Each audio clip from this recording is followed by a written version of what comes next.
Po, ano pong ibig niyong sabihin? Kunot noong tanong ni Angeline sa pulis. May kinuha naman ng mga larawan ng pulis sa kanyang lamesa saka ito hinarap kay Angeline.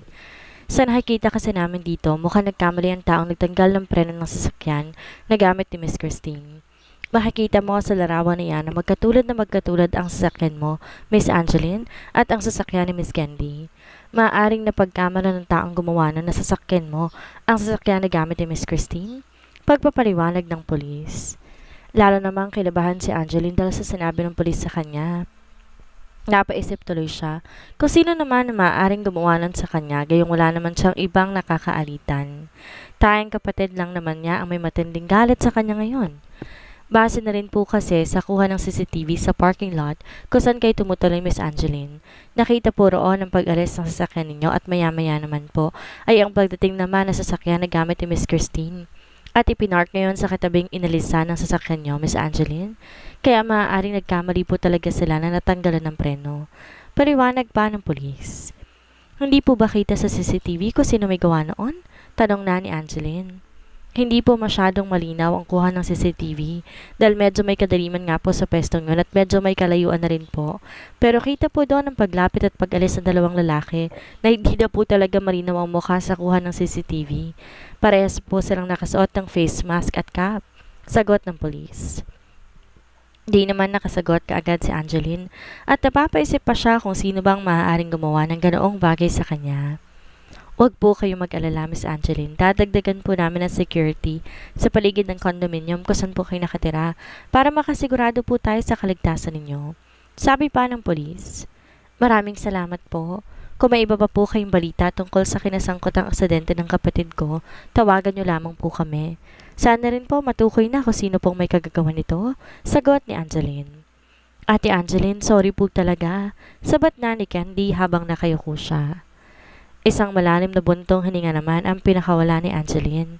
Alam kong matalik kang kaibigan ng kapatid ko, Candy. At alam ko rin na alam mo ang mga kalokohan ng kapatid ko. Kaya sana kung may nalalaman ka, sabihin mo na ngayon pa lang para naman maresolve natin kaagad ang kasong ito. Sagot ni Angeline kay Candy. Ate, maniwala ka sa akin. Wala po talaga akong alam. Matagal-tagal ko rin pong hindi nakakausap si Christine at ito lamang po siya ulit nagparamdam sa akin nung hiniram niya ng sasakyan ko. Pagpapaliwanag ni Candy kay Angeline. Tumangutang naman si Angeline dito. Ate, kamusta na po si Christine? Kamusta na po ang lagay niya? Tanong na ni Candy dahil kababalik pa lamang niya mula sa kanyang out-of-town trip. At pagka-uwi niya, agad na siyang sinama ng kanyang mga magulang sa presinto kaya siya walang balita tungkol sa kaibigan niya. Nasa critical stage pa rin si Christine at hindi pa rin nagigising. Ini-schedule na rin ang pagputol ng binti niya dahil napuruhan ng malala ang binti niya dahil sa aksidente. Malungkot na sagot ni Angeline. Napaawang naman ang bibig ni Candy at hindi makapaniwala sa sinapit ng kanyang matalik na kaibigan. Di na rin niya napigilan pa ang pagpatak ng luha niya dahil parang kapatid na ang turing niya kay Christine. Ate, pwede ko po bang puntahan si Christine? Umiiyak na tanong ni Candy. Oo naman, pwedeng-pwede mo naman siyang puntahan anytime. Huwag kang mag-alala dahil hindi ka naman kasama sa makakasuhan kapag napatunayang di ka talaga kasabot ng kapatid ko. Sagot ni Angeline. Salamat ate. Asahan mong makikipagtulungan ako sa inyo. Oras na may nalaman ako tungkol sa nangyari kay Christine. Sagot ni Candy. Di na rin naman sila nagtagal sa presinto at agad na rin bumalik sa ospital si Angeline. Sila Candy naman at ang mga magulang nito pumunta na rin kaagad sa ospital kung nasan si Christine.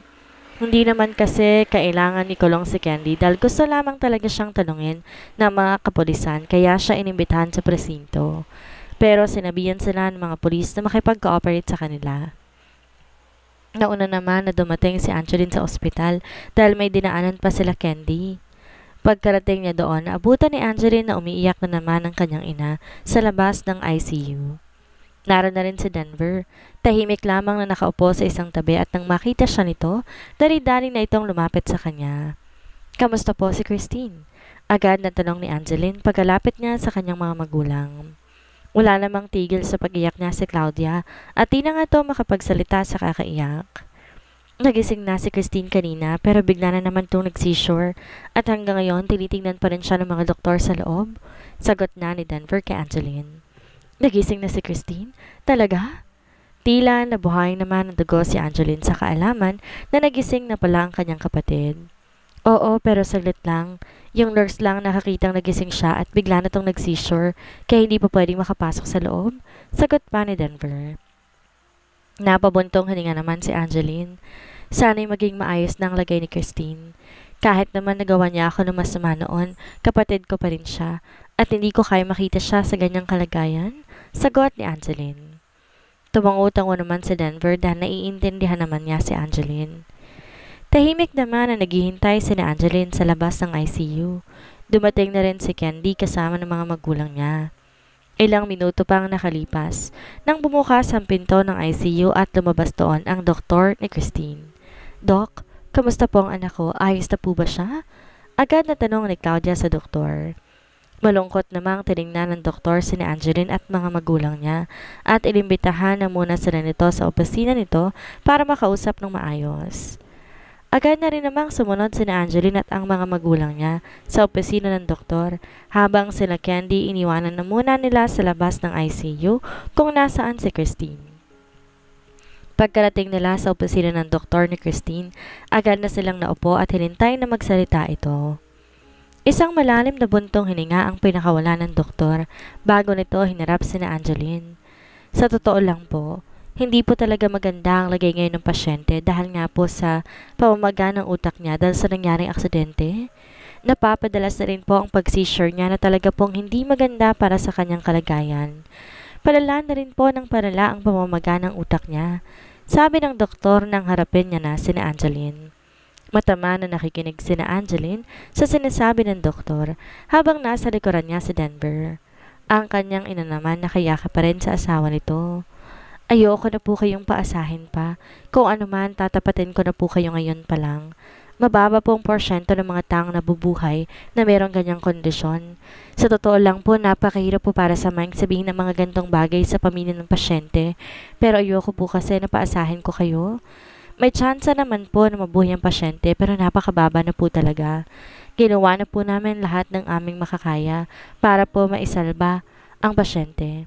Dagdag pa ng doktor. Lalo naman na napakagulhol ng iyak si Claudia at maging si Roel. Napaiyak na lang din sa sinabi ng doktor. Masakit man na marinig ang mga ganong bagay ay kailangan na nila itong tanggapin.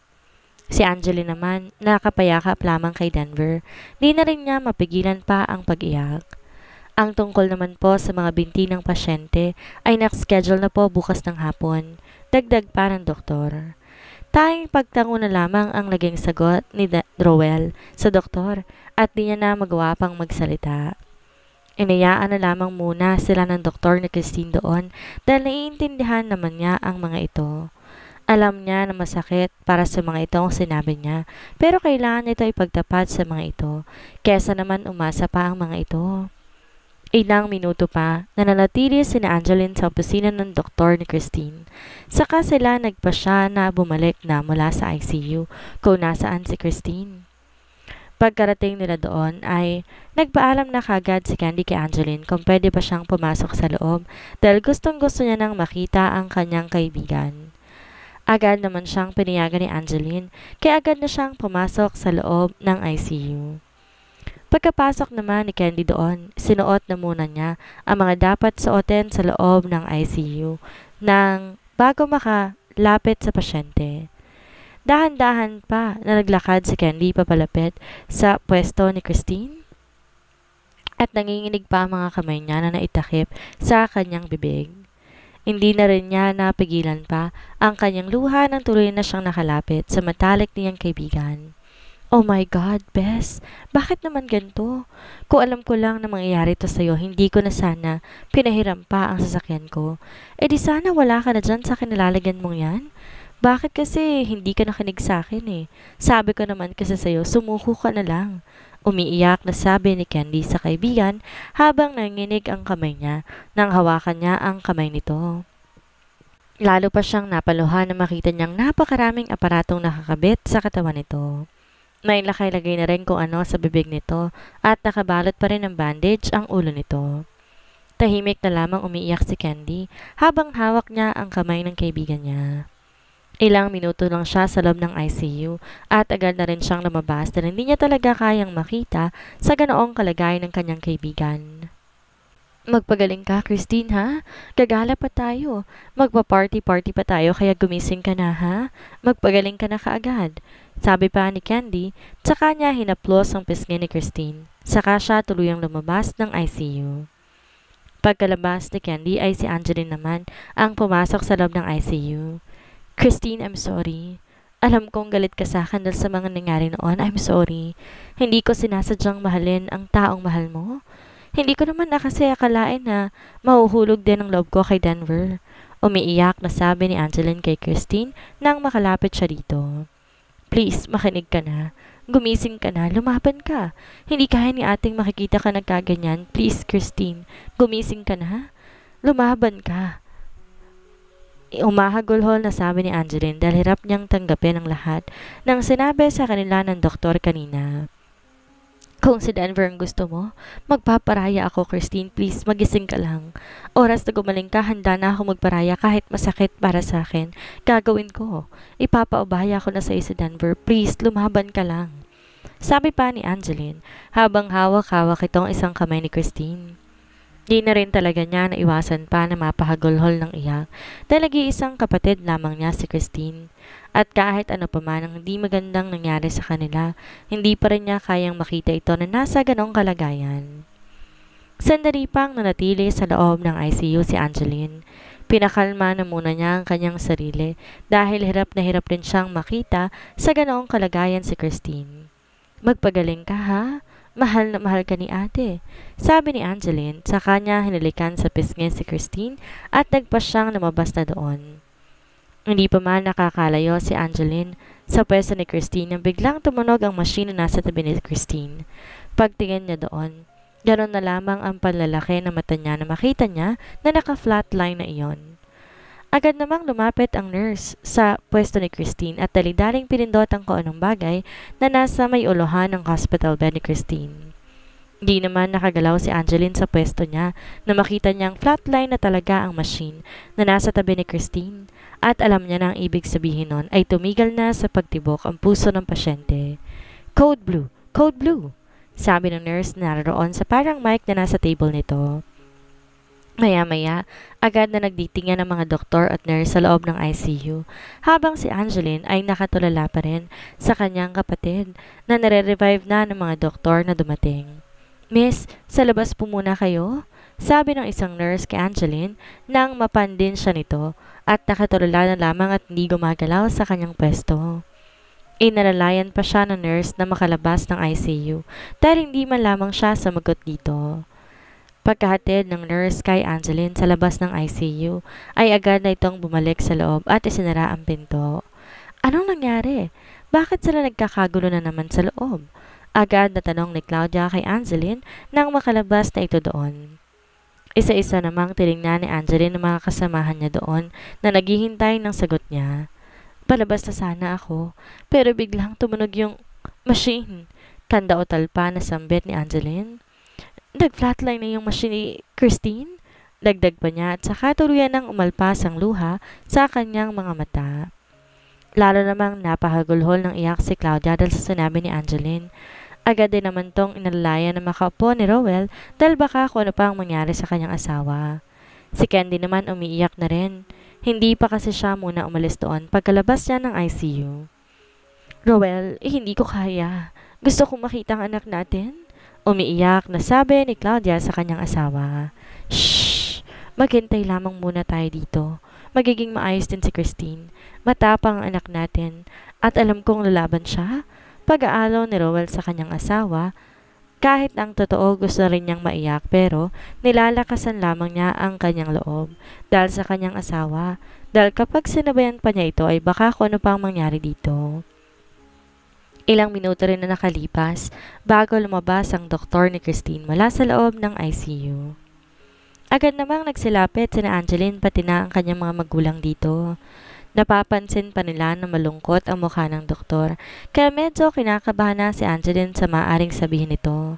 Dok, kamusta po ang anak ko? Okay lang po ba siya? Ano pong nangyari? Sunod-sunod na tanong ni Claudia sa doktor ni Christine. Isa-isa namang tiningnan ng doktor si ni Angeline na naghihintay ng sasabihin niya.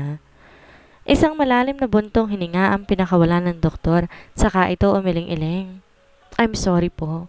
Ginawa na po namin lahat na aming makakaya para ma-revive ang pasyente pero wala na po talagang pasyente.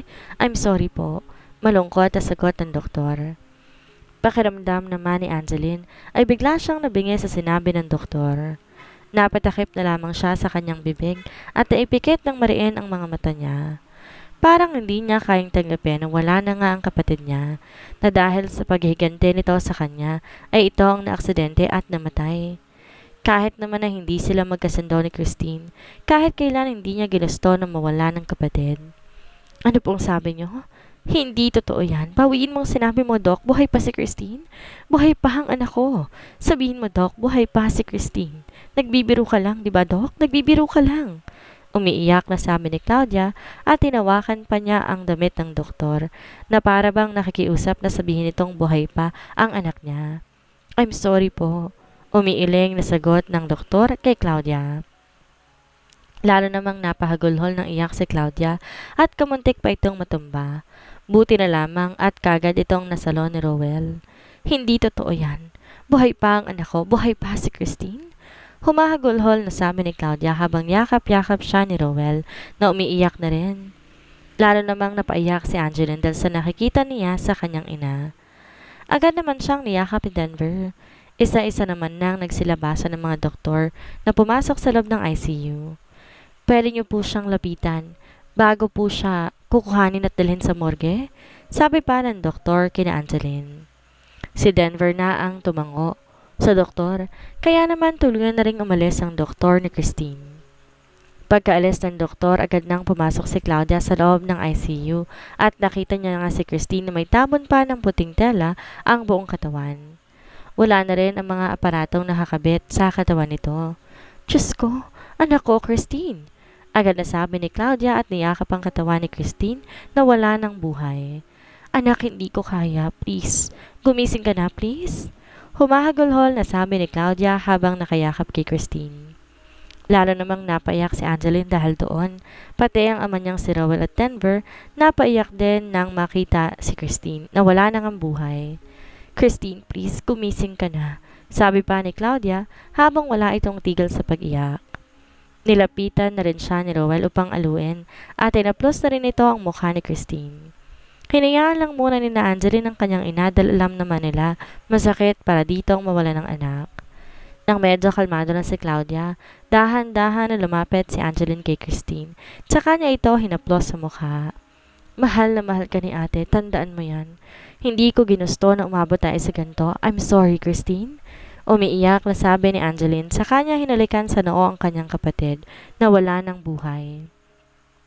Bigla namang napabalikwas ng bangon si Angeline mula sa kanyang pagkakatulog. Parang hapong-hapo pa siya at pinagpapawisan ng malamig dahil sa isang masamang panaginip na yon. Anong nangyari sa'yo? Tanong ni Denver nang maramdaman niya na biglang bumalikwas ng bangon si Angeline. Nanaginip ako. Isang masamang panaginip? Sagot ni Angeline. Agad namang tumayo sa Denver para ikuha ng tubig si Angeline dahil parang hapong-hapo pa rin ito. Uminom ka muna ng tubig, sabi ni Denver. Sabay abot kay Angeline na isang baso ng tubig. Agad naman niyong tinanggap ni Angeline at uminom. Ano ba ang napanaginipan mo? Tanong ni Denver matapos itong uminom. Isang masamang panaginip.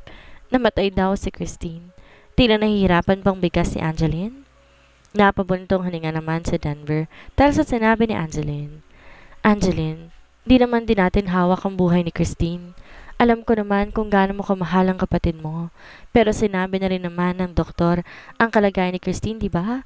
Kaya't dapat din ihanda natin ang mga sarili natin na maaaring mangyari kay Christine. Sabi ni Denver kay Angeline. Dahan-dahan naman at tumango-tango si Angeline dahil alam niya tama ang sinabi ni Denver pero sadyang hirap siya na tanggapin ito. Iniisip ko lang, paano pala kung di natin ginamit ang sasakyan mo nung araw na yon? Paano kung natanggalan nga ng prenong sasakyan mo at ginamit mo yon? Hindi ko kaya, Angeline. Hindi ko kakayanin kung may mangyayaring masama sa'yo. Sabi pa ni Denver habang umiiling-iling ito. Muli ay napaisip nga si Angeline dahil sa sinabi ni Denver. Paano nga kung mangyari yon sa sasakyan niya? Hindi niya ma-imagine ang maaaring mangyari kung sakaling ang sasakyan nga niya ang nawala ng preno. Pero naisip niya, sino naman kayang maaaring gumawa ng bagay na yon sa kanya? Gayong wala siyang naiisip na maaaring gumawa ng bagay na yon sa kanya. Wala naman kasing ibang taong may matinding galit sa kanya kung hindi si Christine lamang. Wala pa bang balita ang mga pulis tungkol sa kung sino may gawa nun sa sasakyang gamit ni Christine? Tanong pa ni Denver. Wala pa. Hindi pa ulit sila tumatawag, sagot ni Angeline. Mabuti pa, matulog ka na lamang muna ulit at huwag ka nang masyado mag-isip pa. Huwag ka mag-alala, malalaman at malalaman din natin kung sinong may kagagawa niyan kay Christine. Sabi pa ni Denver kay Angeline, sa kanya ito inalalayan na mahiga ng muli. Sa kanya ito kinintila na magaan na halik sa labi. Pinipilit naman ni Angeline na matulog ulit pero hindi na talaga siya dinalaw pang muli ng antok. Nagpaikot-ikot na siya sa kanilang higaan pero hindi talaga siya makatulog ulit kaya nagpasya na lamang siyang bumangon na dahil pa umaga na rin naman. Nagpasya siyang magluto na lamang ng breakfast nila. Habang nagluluto si Angeline, hindi mawaglit-waglit sa isipan niya ang kanyang panaginip. Iniisip niya ngayon na baka kasalanan niya talaga lahat ng ito kaya nangyayari ito sa kanyang kapatid. Naisip niya na kung hindi niya minahal si Denver, hindi sana magiging ganito ang kanyang kapatid. Hanggang sa matapos si Angeline sa kanyang ginagawa, okupado ang kanyang isipan tungkol sa bagay na yon. At hindi niya nga namalayan na nasa harapan na pala niya ang kanyang mag-ama. Mommy, are you okay po ba? Tanong na ni Nina sa kanyang ina. Bigla namang bumalik sa wisyo si Angeline. Napakurap-kurap pa siya na magsalita na sa harapan niya si Nina. Nina anak, nandyan ka pala. Good morning. Gulat na sabi ni Angeline sa kanyang anak na babae. Kanina pa kami rito at hindi mo man lang kami napapansin? Sagot na ni Denver. Hindi ka na ba nakatulog kanina? Tanong pa niya. Napatingin naman si Angeline sa gawin ni Denver na katabi si Noah saka siya napabuntong hininga dahil hindi niya talaga napansin ang pagdating ng mga ito sa kusina. Pasensya na, hindi ko talaga kayo napansin. May iniisip lamang ako. Nagluto na lamang ako at di na talaga ako makatulog kanina, sagot ni Angeline kay Denver. Napabuntong hininga naman si Denver, saka siya lumapit kay Angeline. Ako na dyan. Maupo ka na muna at ako na ang magtatapos sa ginagawa mo, sabi ni Denver at sa kanya kinuhang hawak ni Angeline na sandok at inalalayan niya na itong umupo kasama ng kambal. Agad namang binalikan ni Denver ang ginagawa ni Angeline. Mommy, kamusta po si Tita Christine? Okay na po ba siya?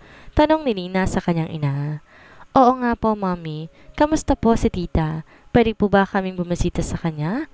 Tanong din naman ni Noah sa ina. Alam kasi ng kambal ang nangyari kay Christine.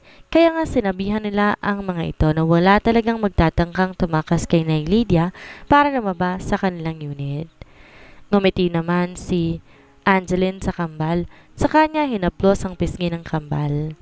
Hindi pa rin nagigising ang Tita Christine ninyo mga anak, at hindi rin kayo po pwede pang sumama sa ospital dahil bawal ang bata na pumunta sa ICU, sagot ni Angeline sa kanyang mga anak. Bigla namang lumungkot ang mukha ng kambal dahil minsan pa lang kasi nilang makita ang kanilang tiyahin at nasungitan pa sila nito, kaya gusto sana ng kambal na makilala pa ito. Sana po, gumaling na si Tita Christine para naman po hindi na kayo malungkot, Mommy. Pansin kasi ng kambal na palagi nilang malungkot ang kanilang ina simula na maaksidente nga ang kapatid nito. Nang matapos si Denver sa kanyang ginagawa ay agad na rin naman silang kumain kasama rin si Nanay Lydia. Magana namang kumain ang kambal habang si Angeline ay kaunti lamang kinain dahil wala pa rin siyang ganang kumain hanggang ngayon dahil nauuko pa rin ang isip niya ng mga iniisip niya tungkol kay Christine. Pagkatapos silang kumain, agad na rin namang naganda si Angeline dahil balak niyang magbantay na muna sa ospital para pauwi ng kanyang mga magulang dahil ayaw umuwi ng kanyang ina kahapon pa. Nagpasya rin naman si Denver na samahan na muna si Angeline sa pagbabantay sa ospital.